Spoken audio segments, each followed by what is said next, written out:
Plus সব খবর সব সময়। ছেলে ধরা সন্দেহে এক যুবককে গণধোলাই করল স্থানীয়রা। ঘটনাটি ঘটেছে বীরভূমের মোহাম্মদবাজার থানার হরিণশিঙা গ্রামে। এক শিশুকে চকলেট দেওয়ার প্রলোভন দেখিয়ে ওই যুবক নিয়ে যাচ্ছিল বলে অভিযোগ। গ্রামবাসীরা তাকে ধরে জিজ্ঞাসাবাদ শুরু করে। তার কথাবার্তায় অসংলগ্নতা দেখা দেওয়ায় তাকে ধরে মারধর করে স্থানীয়রা। খবর পেয়ে ঘটনাস্থলে যায় মোহাম্মদবাজার থানার পুলিশ। ওই যুবককে উদ্ধার করে থানায় নিয়ে যায় পুলিশ।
দীর্ঘ 5 যুগেরও বেশি সময় পথ চলা বীরভূমের এক এবং একমাত্র বনফুল ক্যাটারার অ্যান্ড ডেকোরেটরস এবার নিয়ে এসেছে বনফুল ইভেন্ট ম্যানেজমেন্ট।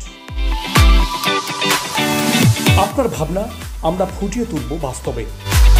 সম্পূর্ণ আধুনিক আঙ্গিকে Bonphul caterer and event management system আপনার অনুষ্ঠানকে করে তুলবে চিরস্মরণীয়।